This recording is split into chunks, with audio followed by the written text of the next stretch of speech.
Prosper was the light of her parents' lives. Her name was more than just a word. It was a promise of hope, wealth, and endless possibilities. But in a world where kindness wasn't always returned, Prosper's pride in her name turned into shame. Mocked for her unusual name and desperate to fit in, she made a decision that would change her life forever. What began as an innocent attempt to make friends spiraled into a betrayal so cruel that she found herself trapped in a nightmare she never imagined. This is the story of Prosper and how everything fell apart.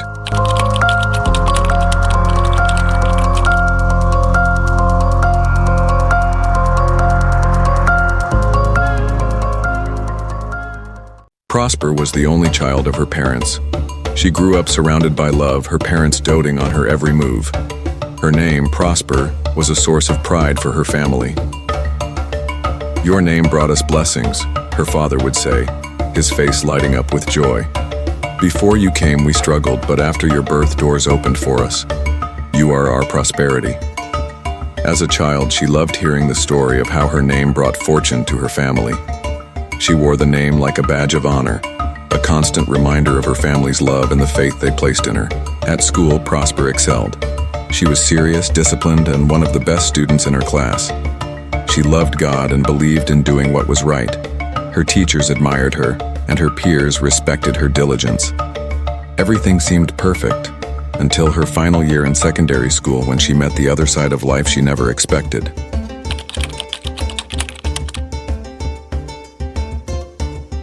It all began when a new student transferred to her school. His name was Kelvin, and he quickly became popular with the other students. Kelvin was confident, outspoken, and had a sharp tongue that Prosper wasn't prepared for. One day after class, she worked up the courage to introduce herself to Kelvin, but the moment she said her name, his face twisted into a mocking grin. "Prosper? What kind of name is that? Are you a man?" he said, loud enough for the other students to hear. The classroom erupted in laughter. "Only foolish people answer names meant for the opposite gender," Kelvin added, his words cutting deeper than Prosper had expected. From that day, the mocking didn't stop. Every time someone called her name, there was a snicker or a sly comment. The pride she once felt in her name began to fade. She avoided raising her hand in class and started sitting alone during lunch.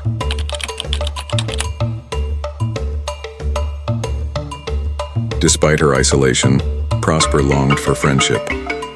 She watched the other girls in her hostel laughing and bonding, and she envied the ease with which they seemed to navigate life. She tried to join their conversations, but they never fully included her. One day, a group of girls invited her to sit with them. Prosper's heart swelled with hope as they asked about her life and her studies. But as the conversation continued, they brought up her name. "You should really think about changing it," one of them said. "It's embarrassing. Prosper's face burned with shame. "What name should I use then?" she asked quietly. The girls exchanged glances before one of them smirked. "How about Nikki P? It sounds modern and cool." Desperate to fit in, Prosper reluctantly agreed. She told herself it was just a name, but deep down, she felt like she was betraying the person she used to be.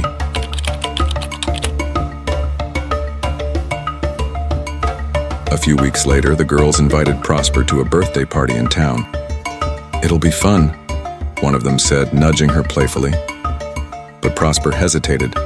She knew her parents wouldn't approve, and her final exams were approaching. "You're not scared, are you?" another girl teased. "Come on, Nikki P. This is your chance to prove you're one of us." Their words stung, and Prosper found herself nodding reluctantly. "Okay, I'll come," she said, forcing a smile. That night, as the hostel lights went out, Prosper sneaked out with the other girls.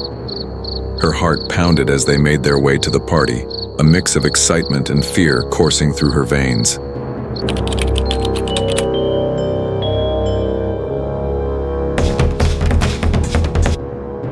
The party was nothing like Prosper had imagined.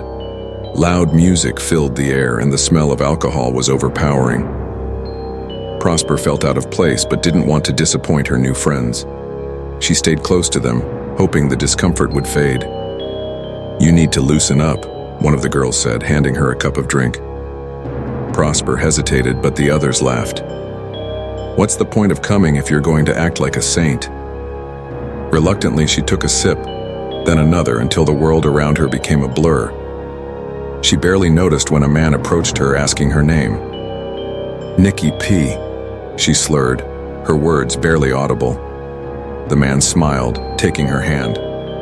Come with me, he said softly. Prosper followed, too drunk to question his intentions.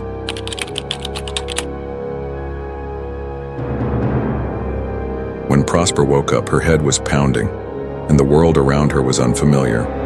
She realized she was in the back of a moving vehicle, surrounded by other girls her age. Panic set in as she looked around, trying to make sense of the situation. What's happening? She asked one of the girls, her voice trembling.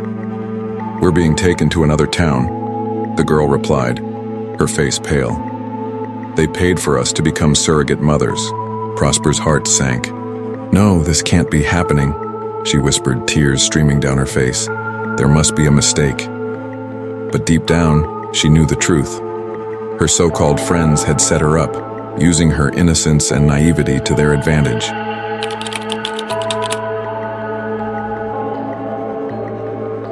Back at school, Prosper's friends agreed to keep the night a secret. They acted as if nothing had happened, laughing and going about their day. But when the school reported Prosper's absence to her parents, everything changed. Her parents, devastated by the news, searched tirelessly for their daughter. They visited the school, questioned her classmates, and combed the surrounding area. But every lead proved fruitless. Her mother wept every night, clutching Prosper's belongings, while her father sat silently, his heart heavy with guilt and fear. Where is our Prosper? They asked over and over again, their voices breaking with despair.